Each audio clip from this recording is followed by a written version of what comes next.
আমাদের কাজগুলোর দায় আমাদের, সব দায় আমাদের। কেউ যদি বলে আমি পাপ করেছি, কাকে দোষ দেবেন? তাকে দোষ দেবেন। আল্লাহ আমাদের সুযোগ দিয়েছেন, এই যে নির্দেশনা, এটা মানুন। মেনে চললে ভালো, না মানলে দায় আপনার।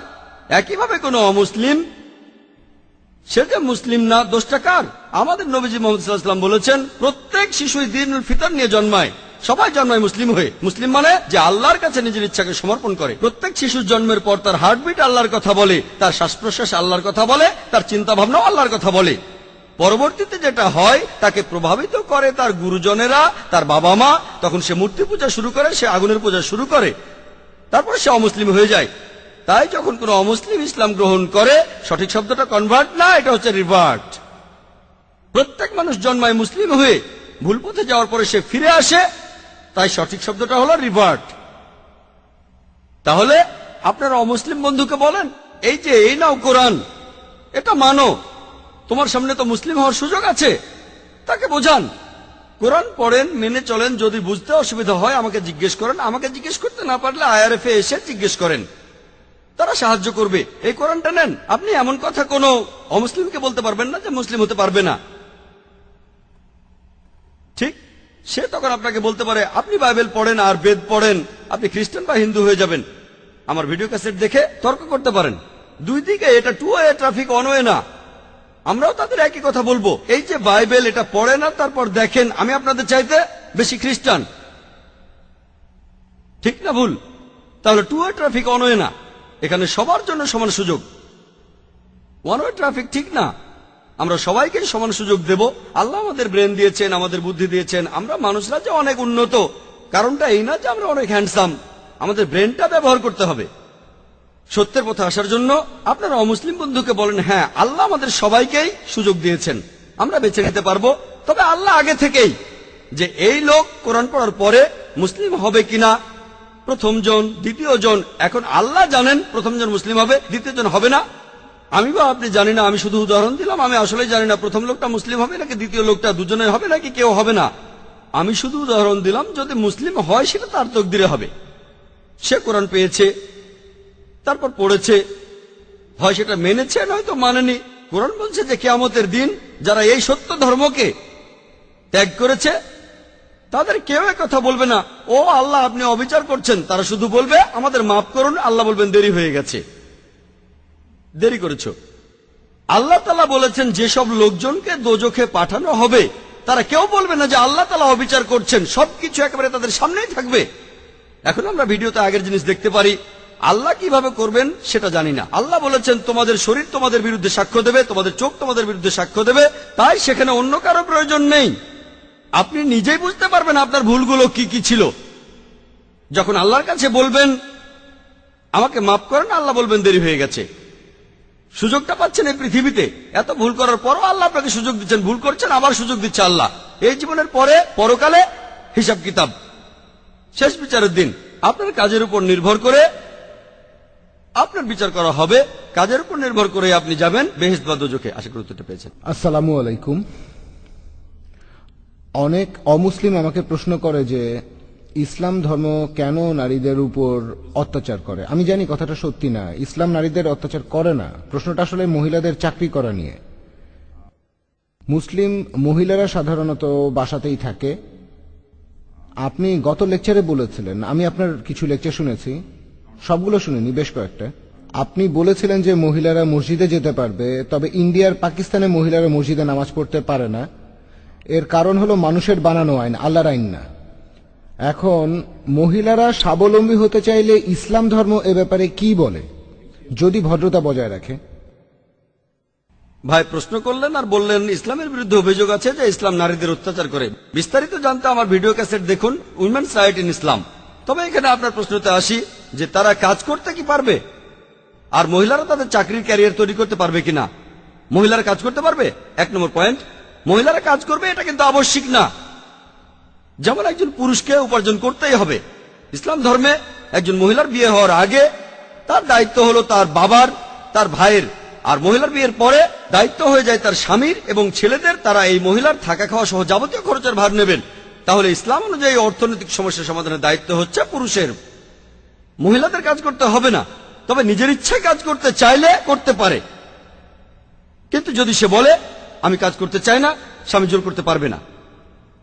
ইসলাম অনুযায়ী নারী ও পুরুষ সমান, তবে সমান মানে অভিন্নতা নয়। কোন পুরুষ যদি বলে আমি সন্তান জন্ম দিতে চাই, গর্ভধারণ করতে চাই, এটা করতে পারবেন না। ঠিক, গর্ভধারণ করতে চান, করতে পারবেন না। কিছু জিনিস হলো ঐচ্ছিক, কিছু জিনিস হারাম, কিছু জিনিস ফরজ আবশ্যিক, কিছু ওয়াজিব। তাহলে এইভাবেই। আর একইভাবে আমাদের শারীরিক অবস্থার উপর নির্ভর করে পারিপার্শ্বিক অবস্থান, নারী ও পুরুষের ভূমিকাটাও আসলে আলাদা। তাহলে টাকা উপার্জনের দায়িত্বটা রয়েছে পুরুষের উপরে। তারপরে মহিলারা চাইলে তারা কাজ করতে পারে।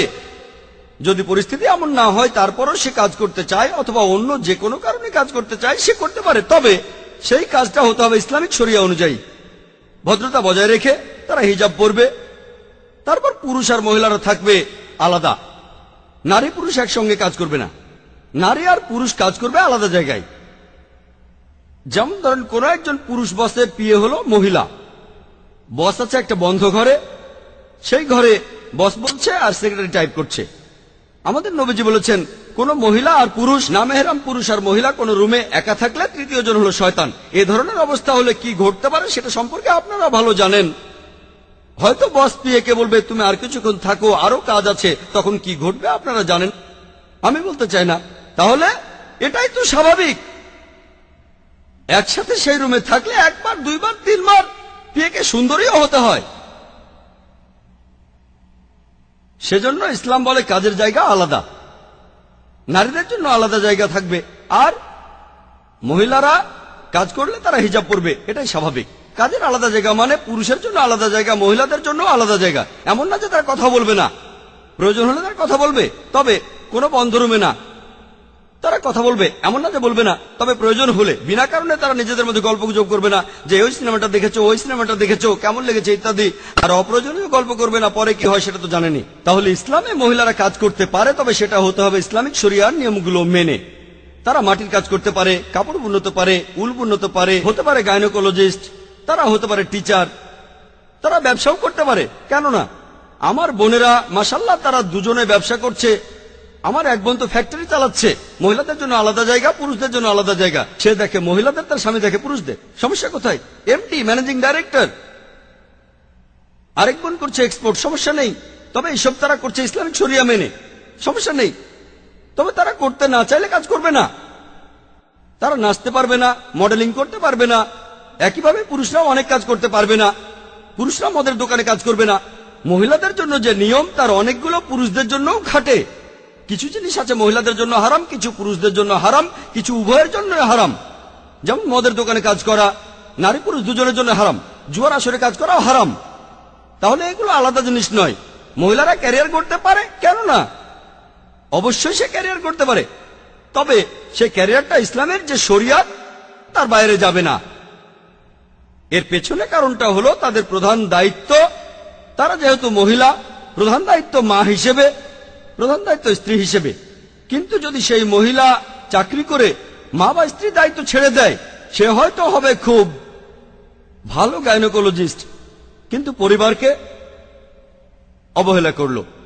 এভাবে হয়তো কোনো চাকরি করলো, কিন্তু মায়ের দায়িত্ব পালন করলো না, স্ত্রীর দায়িত্ব পালন করলো না। এভাবে সে হারাবে। কারণ মা হওয়ার কারণে মহিলারা যে সম্মান পায় সেটা অনেক বড়। এজন্যই আমাদের নবীজি বলেছেন মায়ের পায়ের নিচে সন্তানের বেহেশত। সহিহ বুখারীতে উল্লেখ আছে 8 নম্বর খণ্ডের বুক অব আদাব 2য় অধ্যায়ের 2য় হাদিস। একজন লোক নবীজিকে প্রশ্ন করল, সবচেয়ে বেশি ভালোবাসা কার প্রাপ্য? নবীজি সেই লোককে বললেন, তোমার মা। লোকটা বলল, তারপর কে? নবীজি বললেন, তোমার মা। লোকটা বলল, এরপর কে? নবীজি আবার বললেন, তোমার মা। লোকটা বলল, এরপর কাকে ভালোবাসবো? নবীজি তখন বললেন, তোমার বাবা। তার মানে 4 ভাগের 3 ভাগ ভালোবাসা আর সাহচর্য পাবেন মা, আর মাত্র 1 ভাগ ভালোবাসা পাবেন বাবা। তার মানে এক কথায় মা পাচ্ছেন গোল্ড মেডেল, সিলভার মেডেলটাও তিনি পাচ্ছেন, ব্রোঞ্জ মেডেলটাও মাই পাচ্ছেন, বাবা পাচ্ছেন একটা সান্ত্বনা পুরস্কার। এটাই ইসলাম। এখন এটাকে ত্যাগ করছেন ক্যারিয়ারের জন্য, পৃথিবীর জন্য ভালো, খুব ভালো ক্যারিয়ার, যদিও সেটা ইসলামিক। হারাম ক্যারিয়ারের কথা বলছি না, যেমন মডেলিং, অ্যাক্টিং ইত্যাদি। তবে এই হালাল ক্যারিয়ারের জন্য যদি ত্যাগ করেন, যেটার খুব প্রয়োজন, যেমন একজন ভালো মা অথবা একজন ভালো স্ত্রী, এগুলো গুরুত্বপূর্ণ। আপনি চাইলেও কোনোদিন ভালো মা হতে পারবেন না। আমরা পুরুষরা মা হতে পারবো না? এক পাহাড় স্বর্ণ দিলেও মা হতে পারবো না, যত চেষ্টা করি না কেন। তাহলে মহিলাদেরকে যে সুযোগগুলো দেওয়া হয়েছে তারা সেগুলো হারাচ্ছে। আমাদের উপরে যে দায়িত্ব পালন করব, সেজন্য মহিলারা কাজ করতে পারে, তবে শরিয়া মানতে হবে যাতে করে জান্নাতে যেতে পারে। আশা করি উত্তরটা পেয়েছেন।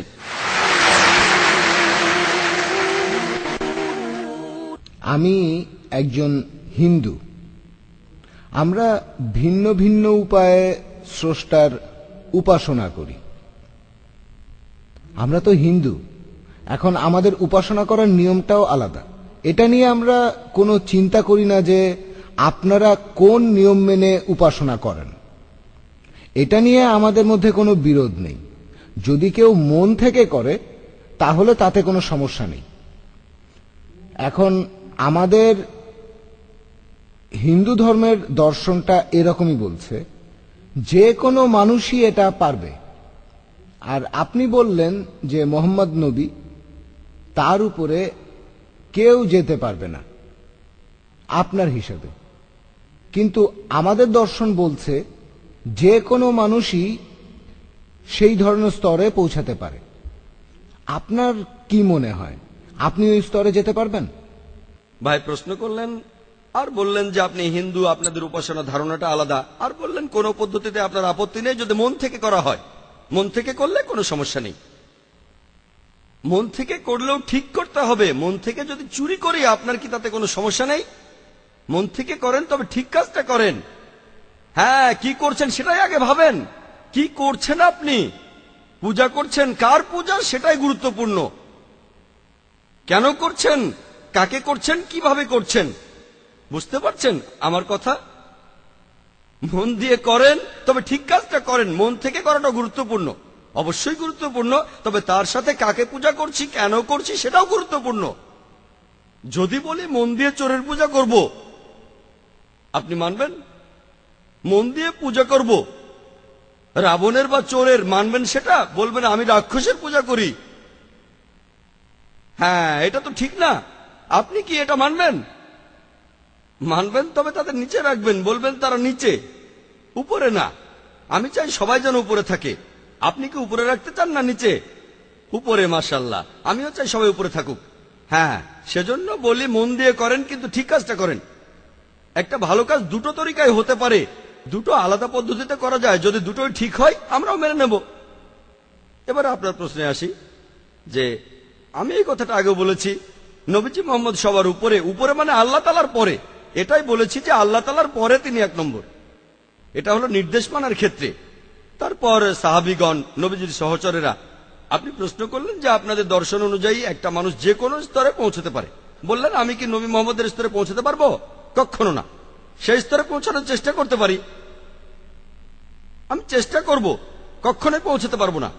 কেন পৌঁছতে পারবো না? কারণ জানি তিনি ছিলেন আল্লাহ তাআলার রাসূল। কেন পৌঁছতে পারবো না? এটা হাদিসে বলা হয়েছে যে নবী রাসূলগণ সবার উপরে।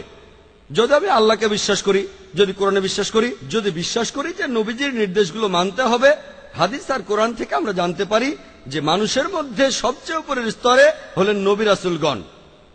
আমি নবী রাসূল নই। কেন? আল্লাহ পরিষ্কারভাবে বলেছেন, সূরা আহজাবের 40 নম্বর আয়াতে উল্লেখ করা হয়েছে, মা কানা মুহাম্মাদান আবা আহাদিম মির যালিকুম ওয়া কি রাসূলুল্লাহ ওয়া খাতামান নবীন ওয়া কানা আল্লাহু বিকুল্লি শাইইন আলিম। নবী মুহাম্মদ সাল্লাল্লাহু আলাইহি সাল্লাম তোমাদের মধ্যে কোনো পুরুষের পিতা নন, বরং তিনি আল্লাহ তাআলার রাসূল এবং নবুয়তের সিলমোহর। নিশ্চয়ই আল্লাহ সব বিষয়ে জানেন। নবী মুহাম্মদের পরে কেউ নিজেকে নবী দাবি করলে তাকে পাগলের ডাক্তার দেখাতে হবে। কেন? এই বইটাই প্রমাণ দিচ্ছে। যখন আপনি জানতে পারবেন এই বইটার কথাগুলো সব ঠিক, আপনিও পরীক্ষা করেছেন, তাহলে বইটার কথা আপনাকে মানতে হবে। যদি না বইটা ভুল হয়, তাহলে এই পবিত্র কোরআন আর এই সহিহ হাদিস আমাকে বলছে কোনো মানুষই নবীদের স্তরে পৌঁছতে পারবে না। যদি এখন আমি বলি আমি পৌঁছতে পারবো, হ্যাঁ, আমি সেজন্য চেষ্টা করতে পারি। কেন করব? হয়তো আমি এসেছি নিচু স্তর থেকে, হয়তো 20% উঠেছি, 30%, 40% কাছাকাছি। অনুকরণের চেষ্টা করছি, 100% মানার চেষ্টা করছি। যেমন ধরেন, ক্লাসের টিচার যদি বলেন যে ইংরেজি পরীক্ষায় কেউ 100তে 100 পাবে না, এটা হতে পারে, তবে অঙ্কে আপনি পেতে পারেন। ঠিক? তাহলে দেখতে পাচ্ছেন কোরআন আর হাদিসে এই কথা বলা হয়েছে যে কোনো মানুষ নবী রাসূলদের স্তরে পৌঁছতে পারবে না। আল্লাহ তাআলা তাদেরকে মনোনীত করেছেন। আমি কাছাকাছি যাওয়ার চেষ্টা করতে পারি, কাছাকাছি পৌঁছতেও পারি, তবে এক স্তরে যেতে পারবো না। আর আপনাদের হিন্দু ধর্মের দর্শন অনুযায়ী শুধু অবতারদের স্তরে নয়, ঈশ্বরের স্তরেও আপনি পৌঁছতে পারবেন। তারপর আপনি যদি ঈশ্বর হয়ে যান, লোকজন আপনাকে পূজা করবে। ঠিক ঠিক না ভুল? সীমা বেঁধে দিচ্ছেন কেন? তার মানে আপনিও ঈশ্বর হতে পারেন, ঠিক না ভুল? ঈশ্বর হতে পারবেন? আপনি কি ঈশ্বর হতে পারবেন? না, পারবো না। কেন হতে পারবেন না? সীমাটা কি জন্য? এর একটা সীমা আছে। আমরা ঈশ্বর হতে পারবো না। আপনি ঈশ্বর হতে পারবেন না কেন? কেন হতে পারবেন না? নবী রাসূলরা তো আরো নিচে, কিন্তু ঈশ্বর হতে পারবেন না কেন? কেন? ঈশ্বরকে শাদী করতে হবে। খোদার শাদী করতে হবে। ও শাদী হয়ে গেছে? হ্যাঁ। খোদার শাদী করার প্রয়োজন হয় বাচ্চা কাচ্চা হওয়ার জন্য? না না, শাদী শাদী বলতে আমি শাদী কথাটা আসলে আমি এখানে আসলে- বলছেন ভক্তি করার জন্য। হ্যাঁ, ভক্তি। হ্যাঁ, তবে শাদী কথাটা এখানে খাটে না। ওইভাবে আমি বলিনি। আচ্ছা আসলে আচ্ছা, আমি বুঝিয়েছি- মনের দিক থেকে আপনি ঠিক আছেন, আপনি ভক্ত হতে পারবেন। তবে তবে ইসলাম আর হিন্দুইজমের মধ্যে পার্থক্য আছে। আপনাদের ধর্ম অনুযায়ী আপনারা সবকিছু ত্যাগ করে দেন, আপনারা দুনিয়াদারি বাদ দিয়ে দেন। ইসলাম ধর্মে দুনিয়াদারিও দিনের ভেতরে পড়ে। যতক্ষণ আপনি বিয়ে না করছেন ততক্ষণ ভালো মুসলিম হতে পারবেন না। দুনিয়াদারি সামলান। আপনারা হিন্দু ধর্মে কি করছেন? সবকিছু ছেড়ে দিচ্ছেন। ছেড়ে দেবেন না, একসাথে করাটাই হচ্ছে পরীক্ষা। আমি যদি বলি যে আমি স্কুলে অন্য কোনো সাবজেক্ট পড়বো না, শুধু অঙ্কই করে যাব, বিজ্ঞান পড়বো না, ইতিহাস পড়বো না, ভূগোল পড়বো না, বাংলা পড়বো না, শুধু অঙ্কই পড়বো, তাহলে তো আমি ফেল করবো। হয়তো অঙ্কে আমি বিশেষজ্ঞ হয়ে যেতে পারবো, কিন্তু ইতিহাসে অন্তত পাস তো করতে হবে 33 নম্বর পেয়ে, বিজ্ঞানে কমপক্ষে 33 নম্বর তো পেতে হবে। তাহলে বাকি সাবজেক্টগুলোতে কমপক্ষে 33 নম্বর পেতে হবে। যখন আমি মেডিকেল কলেজে পড়ছিলাম, এমবিবিএস করছিলাম, সেখানে স্পেশালাইজ করেছি। এরপরে দেখবেন এমবিবিএস এর পরে এমডি, তারপরে হার্টের উপর বিশেষজ্ঞ ডিএম, হার্টের উপরে বিশেষজ্ঞ হচ্ছি। ব্রেন সম্পর্কে তো কিছু জানতে হবে। যদি ব্রেনের সম্পর্কে কিছু না জানি তাহলে হার্টের চিকিৎসা করব কিভাবে? আমি হার্টের চিকিৎসা করতে গেলে তো ব্রেন সম্পর্কেও কিছুটা জানতে হবে, তাই না? ইসলাম ধর্ম এমন কিছু যুক্তি আছে। আমি এখন একজন ফুল টাইম দায়ী। এখন যদি আমি বলি দায়ী হওয়ার জন্য কখনো শাদী করব না, ঈশ্বরের সঙ্গে আমি শাদীর কথা বলছি না, কোন মহিলার সাথে শাদী করব না, বাচ্চা কাচ্চা নেব না, আমি কিছুই করব না, শুধু দাওয়াই দেব, এটাও ঠিক না। দাওয়া দেবেন, তবে এটা ফরজ যে আপনি ভালো স্বামী হবেন, একজন ভালো বাবা হবেন, একজন ভালো ছেলে হবেন। সবচেয়ে সেরা সন্তানটা হতে বলছি না, অন্তত 33 নম্বর পেয়ে পাস তো করেন। ঠিক আছে, আমি সবচেয়ে ভালো স্বামী হতে বলছি না, অন্তত 33 নম্বর পেয়ে পাসটা করে ফেলেন। বুঝলেন? আমি খুব ভালো বাবা নই, অন্তত 33 নম্বর তো পান। দাওয়ার উপরে বিশেষজ্ঞ। আপনি দেখবেন যে ইসলামে আমরা ভগবানের স্তরে যেতে পারবো না। কেন? কারণ ভগবান হতে আমরা পারবো না। আমরা মানি যে ভগবান তো মানুষই নন, তাই যেতে পারবো না। নবী রাসূলগণ মানুষ, তবে আল্লাহ তাআলা তাদেরকে মনোনীত করেছেন বিভিন্ন জাতির মানুষকে পথ দেখানোর জন্য। তারা সবাই আল্লাহর মনোনীত, তবে তারা মানুষ, ভগবান নন। আমরা তাদের পূজা করব না, তাদের পূজা করব না, তাদের ইবাদত করব না, তাদেরকে সম্মান করব, তাদের কথাগুলো মেনে চলব। এই হলো পার্থক্য। আমাকে মাফ করবেন, আপনি শাদীর কথা বললেন, ভক্তির কথা বললেন। দেবদাসীদের নাম শুনেছেন? দেবদাসী? হ্যাঁ হ্যাঁ, আমি শুনেছি। দেবদাসীরা কি করে? দেবদাসীদের শাদী হয় দেবতার সাথে। ঠিক? তারা যায় কার সাথে? হিমালয় যায়। সন্ন্যাসীরা যায়, দেখেন এগুলো পরিসংখ্যান। সন্ন্যাসীরা হিমালয়ে যায় তপস্যা করার জন্য। কার তপস্যা? ভগবানের। তাদের পিছনে থাকে দেবদাসীরা। কারণটা কি? এই নিয়মটা একসময় ঠিকই বদলে যাবে। ঠিক আছে, কিন্তু এই দেবদাসীরা শাদী করে ভগবানকে, কিন্তু যায় সন্ন্যাসীদের সাথে। কি জন্য? এজন্যই আল্লাহ তাআলা বলেছেন সূরা রুমের 21 নম্বর আয়াতে, এখানে বলা হয়েছে যে আমি পুরুষ ও নারীর মধ্যে সৃষ্টি করেছি পারস্পরিক ভালোবাসা। যদি আপনি কোনো মহিলাকে দেখেন, আপনার যৌন প্রবৃত্তি কিছুটা হলেও সাড়া দেবে। যদি কিছু না হয় তাহলে ডাক্তারের কাছে যেতে হবে। যদি বলেন আমি মেয়েদের দেখি, সুন্দর সুন্দর মেয়ে, আমার কিছুই হয় না, তাহলে সমস্যা আছে। এজন্যই এসেছে হিজাব। পবিত্র কোরআনে সূরা আহজাবের 59 নম্বর আয়াতে উল্লেখ করা হয়েছে, হে নবী, তোমার স্ত্রীদের বলো তোমার কন্যাদের বলো আর মুমিন নারীদেরকে যখন তারা বাইরে যাবে তখন যেন চাদর পরে, যাতে করে তাদের চেনা যায় আর এতে করে তাদের উত্ত্যক্ত করা হবে না। তাহলে পবিত্র কোরআন বলছে যদি মহিলারা বাইরে যায় তারা যেন চাদর পরে, হিজাবের ভেতর থাকে, পুরো শরীর ঢাকা থাকে, স্রেফ মুখ আর হাত দেখা যেতে পারে। বাইবেলেও কথা লেখা আছে, পড়ে দেখেন, বাইবেলেও আছে যে মাথা ঢেকে রাখো। হতে পারে যে ডেভিড ভাই তার স্ত্রীকে বলবেন যে বাইবেলে তোমাদের মাথা ঢেকে রাখতে বলেছে। হয়তো এই কথা বলবেন তার বোনকে বা তার মাকে যে আমি জানতে পারলাম তোমাদের ভদ্র পোশাক পরা উচিত, মাদার মেরির মতো। হয়তো ওনার বোনকে বলবেন আগামীকাল বা আজকে, অথবা তার মাকে। আর তিনি বিবাহিত হয়ে থাকলেও ভালো, তার স্ত্রীকেও বলবেন যে দেখো এই কথাটা বাইবেলে লেখা আছে।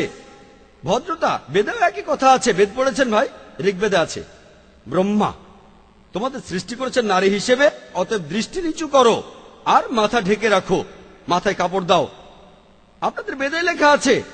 তাহলে বেদেও কথা লেখা আছে যে মহিলারা তারা তাদের মাথা ঢেকে রাখবে, তারা দৃষ্টি নিচু করবে। আমার ভিডিও ক্যাসেটে আছে সিমিলারিটিজ বিটুইন হিন্দুইজম এন্ড ইসলাম। এটা দেখেছেন? আচ্ছা, দয়া করে ওনাকে একটা ভিসিডি দেবেন, সিমিলারিটিজ বিটুইন হিন্দুইজম এন্ড ইসলাম, এই ভিডিওটা। আর খ্রিস্টান ধর্ম সম্পর্কে যা বলেছি সেটার উপরে আরো 3-4 ঘন্টা বলে যেতে পারবো। সাদৃশ্য, আমরা সাদৃশ্য নিয়ে বলবো, পার্থক্যগুলো এখন ভুলে যাব।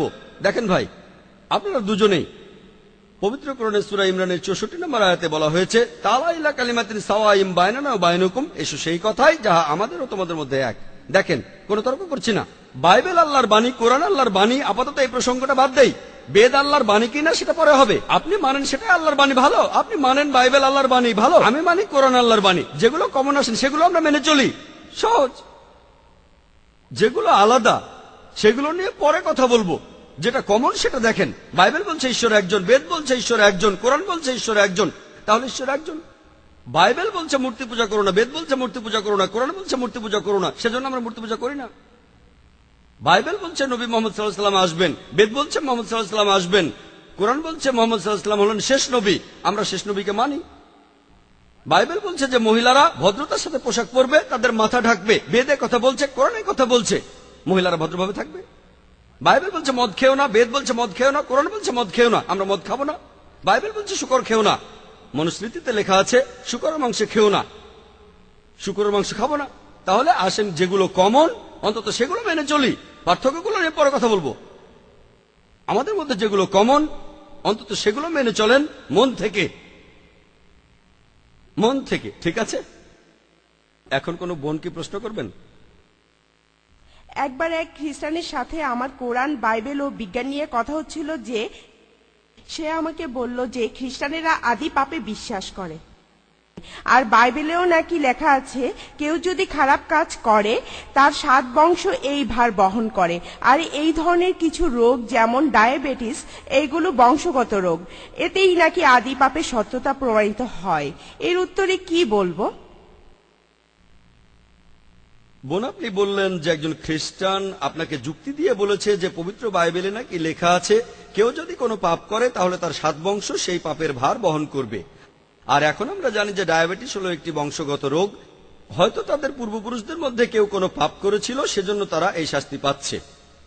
বোন, আপনি যদি বাইবেল পড়েন, আমি জানি না 7 বংশ দিয়ে কোন অনুচ্ছেদের কথা বলছেন, কিন্তু বাইবেল স্পষ্ট লেখা আছে বুক অব ইজিকিয়েল 18 নম্বর অধ্যায়ের 20 অনুচ্ছেদে যে পাপ করবে সে মারা যাবে। বাবা তার ছেলের পাপের বোঝা বহন করবে না, আর ছেলেও বাবার পাপের বোঝা বহন করবে না। বাবা তার ছেলের পাপের বোঝা বইবে না, ছেলেও বাবার পাপের বোঝা বইবে না। খারাপ লোকের খারাপ কাজ তার কাছেই থাকবে, ভালো লোকের ভালো কাজও তার সঙ্গেই থাকবে। তবে খারাপ লোক যদি তার পথটা বদলে ভালো পথে আসে তাহলে সে মারা যাবে না। তাহলে বাইবেল বলছে যে পাপ করবে সে মারা যাবে, যে পাপ করবে তার জন্য সে নিজেই দায়ী থাকবে। একই কথা আছে কোরআনে। কোরআন বলছে কোনো বহনকারী অপরের কোনো বোঝা বহন করবে না, কোনো বহনকারী অন্যের বোঝা বহন করবে না। বাইবেল একই কথা বলছে যে পাপ করবে সে মারা যাবে। বাবা ছেলের পাপের ভার বইবে না, ছেলেও বাবার পাপের ভার বইবে না। তার মানে ছেলেকে তার বাবার পাপের জন্য দোষী করা যাবে না। ছেলে বাবার পাপের ভার বইবে না, আর বাবাও ছেলের পাপের ভার বহন করবে না। খারাপ লোকের খারাপ কাজ তার সঙ্গেই থাকবে, ভালো লোকের ভালো কাজও তার সঙ্গেই থাকবে। তবে খারাপ লোকটা যদি ঘুরে দাঁড়ায়, অর্থাৎ সে যদি অনুতপ্ত হয়, তাহলে সে মারা যাবে না। তার মানে সেই লোক তাহলে পুরস্কার পাবে। তাহলে বাইবেলের এই অনুচ্ছেদ বলছে 7 বংশের কথা দিয়ে কোন অনুচ্ছেদ বোঝাচ্ছেন আমি জানি না, এই কথাটা রেফারেন্স দিয়েছি, ঠিক? তাহলে পবিত্র বাইবেল অনুযায়ী আদিপাপ বলে কিছু নেই, এই মতবাদ এনেছে চার্চ। এই কথাটা বাইবেলে নেই, এটা বাইবেলের মতবাদ না। চিন্তা করেন, বেশিরভাগ খ্রিস্টানই কথা বলে, বাইবেল কথা বলে না। খ্রিস্টানরা বলে যে আদম আর হাওয়া, আল্লাহ তাদের শান্তিতে রাখুন, তাদের নিষিদ্ধ ফল খেতে বারণ করা হয়েছিল, হাওয়া আদমকে প্রলুব্ধ করলেন সেই ফল খাওয়ার জন্য। তাহলে হাওয়ার পাপটা বেশি, আদম ফলটা খেলেন। আদম আলাহিসাল্লাম কি আমাকে জিজ্ঞেস করে ফলটা খেয়েছিলেন? যদি আমাকে জিজ্ঞেস করতেন আর আল্লাহ আমাকে সেজন্য দায়ী করতেন, ভালো, ঠিক আছে। দেখেন যে আদম, উনি আমার দাদা দাদা দাদা দাদা, আমাদের সবার পূর্বপুরুষ, আমাকে তো জিজ্ঞেস করেনি। চিন্তা করেন যে আমার বাবা, আমার দাদার কথা বাদই দিলাম, যদি আমার বাবা কাউকে খুন করে, পুলিশকে এসে আমাকে ধরবে না? আদি পাপ। তাই খ্রিস্টান দেশে কেউ মানুষ খুন করলে তার ছেলের শাস্তি হওয়া উচিত, ঠিক না ভুল? ঠিক না ভুল? ঠিক, ছেলে শাস্তি পাবে। এমন কোন দেশ আছে? যে দেশগুলো খ্রিস্টান ধর্ম প্রচার করে আর খ্রিস্টান আইন মেনে চলে, সেখানে তো ছেলে শাস্তি হওয়া উচিত। এমনটা আপনারা কোথাও দেখবেন না। এমন আইন কোথাও দেখেছেন? এটা অযৌক্তিক। যদি বাবা কোনো ভুল করে সেজন্য সে দায়ী থাকবে। হ্যাঁ, যদি আমার বাবাকে খুন করতে সাহায্য করি তাহলে পুলিশ আমাকে ধরবে, ঠিক আছে? তাহলে আমাদের সবার পূর্বপুরুষ আদম আলাইহিসসালাম গন্ধম ফল খেয়েছেন, কিন্তু আমাকে জিজ্ঞেস করেননি। যদি আপনার বন্ধুকে জিজ্ঞেস করে তাহলে তিনি দায়ী থাকবেন, আমাকে কেউ জিজ্ঞেস করেনি। এরপর প্রমাণ হিসেবে বললেন অসুখের কথা। আপনাকে বলা হয়েছে যদি ভালো করে দেখেন ডায়াবেটিস বংশগত রোগ। হ্যাঁ, আমি মেডিকেল ডক্টর, আমি প্র্যাকটিস করা বাদ দিয়েছি, এখন আমি ইসলামের কথা বলি, সত্যের কথাগুলো প্রচার করার চেষ্টা করি। আমি জানি মেডিকেলি যে ডায়াবেটিস বংশগত রোগ এটা একটা জেনেটিক রোগ। সেজন্য আপনাকে বলা হয়েছে যে আমরা জানতে পেরেছি যে অমুক লোক পাপ করেছে, সেজন্য এটা হয়েছে। প্রথমেই বলি বাইবেলে এমন কোনো কথা নেই। আর বলছেন এই অসুখটা জেনেটিক, এই যুক্তিতে তাহলে মানতে হবে অন্য সবকিছু। আমরা জানি এমন অনেক লোক আছে যারা স্মাগলার, ধর্ষণকারী। হয়তো এদের ছেলেমেয়েরা বুদ্ধিমান। এখন কি বলবেন, যেহেতু তারা ধর্ষণ করেছে, বাবা স্মাগলিং করেছে, সেজন্য ছেলেমেয়েরা বুদ্ধিমান হয়েছে? এরকম কি? এরকম নাকি? না। যদি পূর্বপুরুষের পাপের জন্য শাস্তি পেয়ে থাকেন, এখন পূর্বপুরুষ ভালো কাজ করলে তার পুরস্কারটাও তো পাবেন, ঠিক? এরকম আমরা দেখি, প্রায় দেখি যে বাবা সে একেবারে খারাপ লোক, নিষ্ঠুর, তারপরেও ছেলেমেয়েরা খুব ভালো। এখন এগুলো হলো বিভিন্ন মেডিকেল অসুখ। আর একটা জিনিস, ইসলাম ধর্মে আপনার ডায়াবেটিস আছে অথবা নেই এটার উপর নির্ভর করে কিন্তু আপনি বেহেশতে যাবেন না। যার ডায়াবেটিস আছে সে বেহেশতে যেতে পারে, আবার দোজখও যেতে পারে। যার ডায়াবেটিস নেই সে লোকও বেহেশতে যেতে পারে, দোজখও যেতে পারে। ডায়াবেটিসের উপর নির্ভর করে আপনি বেহেশতে যাবেন না। এই জীবনটা একটা পরীক্ষা। আল্লাহ পবিত্র কোরআনে বলেছেন, সূরা মুলকের 2 নম্বর আয়াতে উল্লেখ করা হয়েছে, আল্লাহ জি খালাকাল মাউতা ওয়াল হায়াতা, আল্লাহ সৃষ্টি করেছেন জীবন মৃত্যু পরীক্ষা করার জন্য কে তোমাদের মধ্যে কর্মে উত্তম।